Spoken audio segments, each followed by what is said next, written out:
Femmes d'ombre, femmes de lumière. Bonjour à vous qui nous écoutez, Florian Dai vous amène aujourd'hui à la rencontre de Xie Xuehong.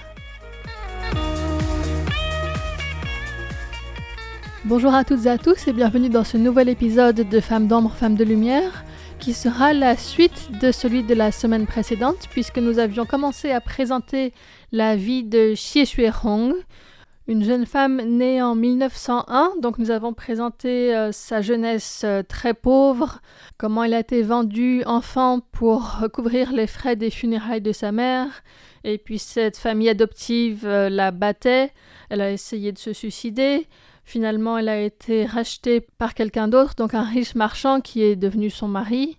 Et grâce à ce mari, elle a pu commencer à voyager, donc elle s'est rendue au Japon, en Chine, et elle a été témoin de révoltes ouvrières, de la révolte du riz au Japon, du mouvement du 4 mai en Chine.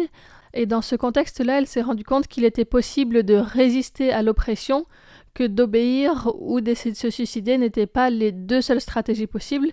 C'est une idée nouvelle pour elle qui l'intéresse beaucoup et donc quand elle est en Chine, elle commence à fréquenter des groupes communistes et c'est là notamment qu'elle rencontre Lin Mushun. Et c'est de cela que nous parle Lin Qianghua, enseignante en histoire à l'Université des Arts de Taipei.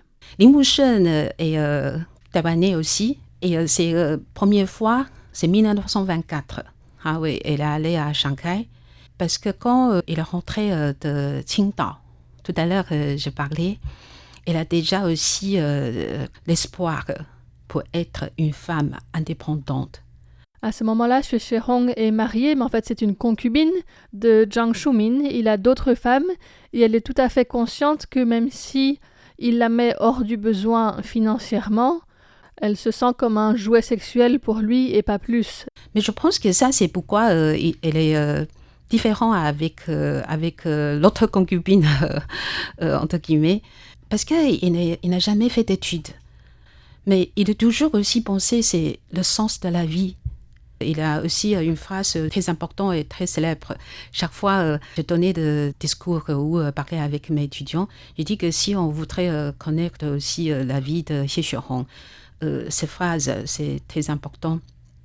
Il dit comment? Il dit que la vie, c'est un voyage pour trouver, pour chercher la vérité.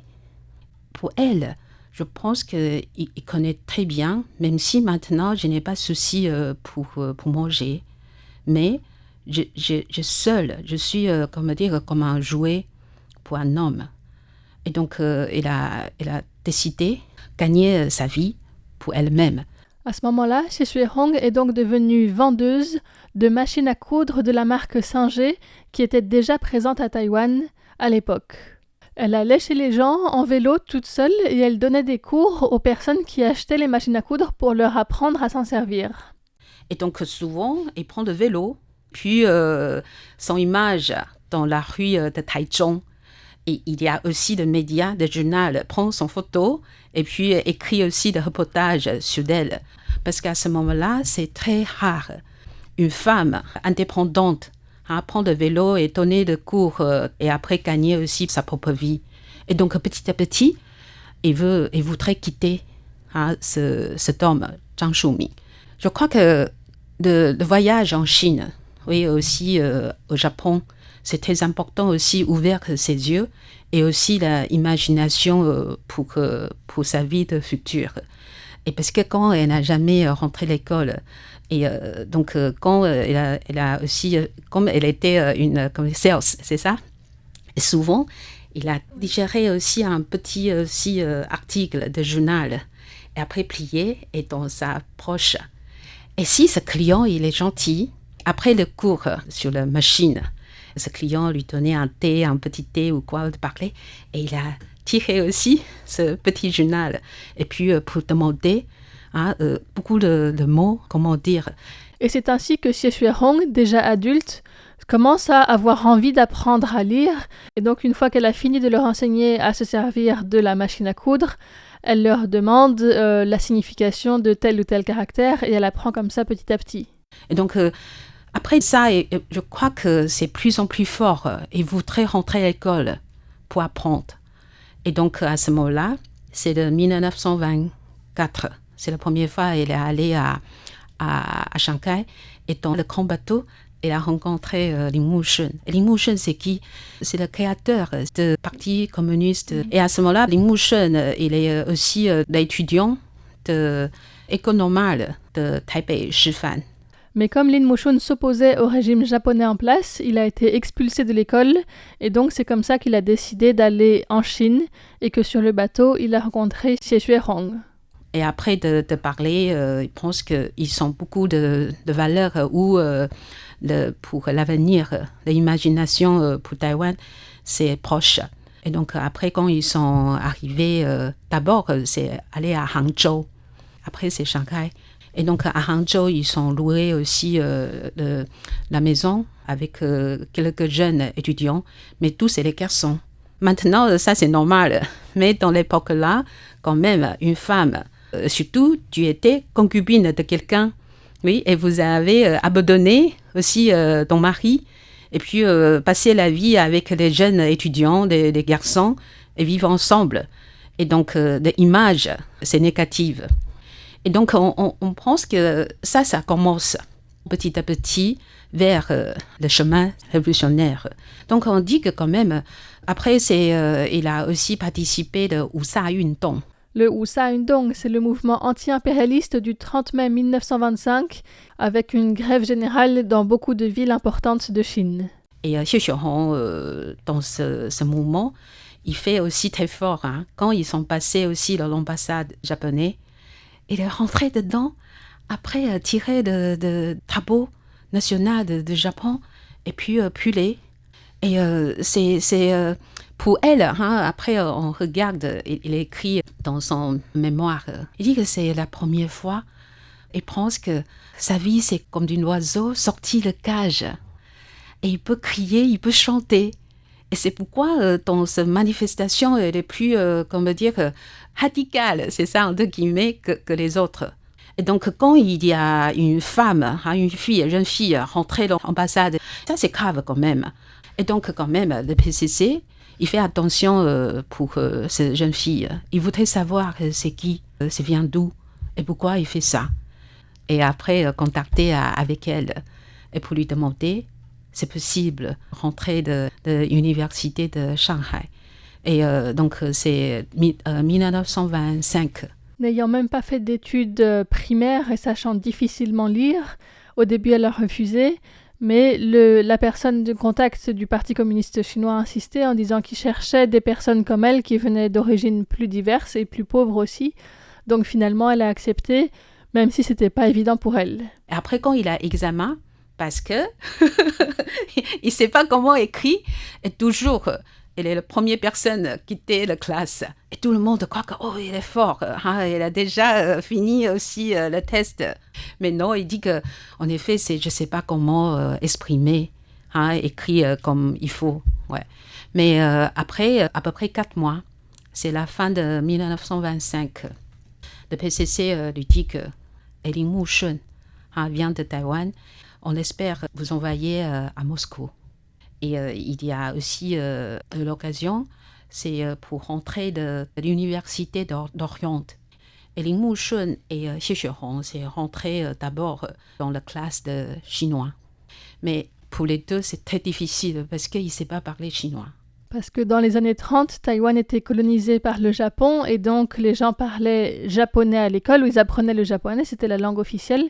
Et à la maison, la langue qui était parlée était le taïwanais et pas le chinois mandarin. À ce moment-là, à l'université de Moscou, il y a la 3e internationale, donc qui prétend former le levain de la révolution et donc il y a des cours dans beaucoup de langues étrangères. Il y a vietnamien, coréen, aussi chinois ou japonais comme ça. Non, pas coréen, désolé, parce que Corée, c'est aussi colonisé par le japonais. Ils sont 35 ans de colonisation et Taïwan, on a 50 d'années. Et donc, c'est pour ça, oui, Xie Xuehong, il connaît beaucoup aussi beaucoup de communistes japonais. Et donc, après 2 ans, il est resté au Moscou 2 ans. C'est pas que la première femme taïwanaise allait au Moscou. Pour le Japon aussi, dans la classe japonaise, ils sont jamais aussi étudiantes. C'est la première fois. après 1 an, je crois, il y a une fille japonaise qui vient du Japon. Mais je pense que ces 2 ans, cette expérience pour elle est très importante. Pourquoi? Parce qu'elle a rencontré beaucoup d'étrangers. Mais c'est les camarades, entre guillemets, c'est de gauche. À cette période-là, elle a non seulement des cours théoriques, mais aussi des cours pratiques avec un entraînement militaire pour apprendre à tirer notamment. Elle et Lin Mushun, ils sont aussi de responsabilités très importantes. Après, quand ils sont rentrés à Taïwan, c'est créé le Parti communiste taïwanais. Mais à ce moment-là, Taïwan, c'est sous la colonisation du Japon. Donc, le nom de ce parti, c'est 日本共产党台湾民族支部. Ça veut dire que c'est la fonction du peuple taïwanais sous le communiste japonais. Pourquoi? Parce que Taïwan n'est pas encore indépendant. Même si Taïwan est occupé par le Japon, selon la théorie communiste, les pays colonisants ont la responsabilité d'aider les colonisés à redevenir indépendants. Et donc les communistes japonais doivent aider Taïwan à retrouver son indépendance. Ouais. Et donc est-ce que ça rentre un peu en conflit avec ceux qui étaient plutôt fidèles au gouvernement japonais? Bien sûr. D'abord, c'est le communiste japonais au Japon. C'est en 1931, c'est très grave, aussi détruit par le gouvernement japonais. Ouais. C'est pourquoi, oui, en début, Xie Xiaohong s'est connecté très proche avec de communistes japonais. Mais malheureusement, quand le gouvernement japonais, les policiers, ils sont aussi assez forts. Ouais. Et c'est déjà opprimé, c'est ça, cassé déjà beaucoup de mouvements sociaux au Japon.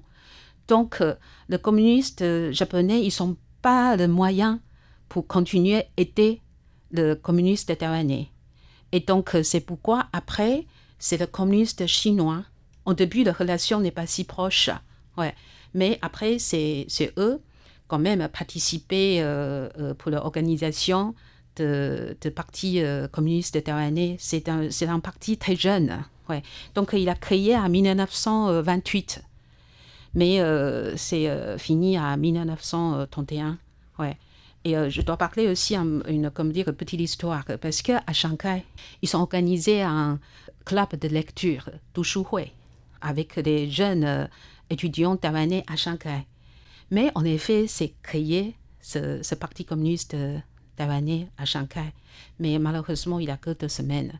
Shanghai était à ce moment une concession française et les autorités locales ont aidé les policiers japonais notamment à entrer dans le local pour arrêter les membres du jeune parti communiste.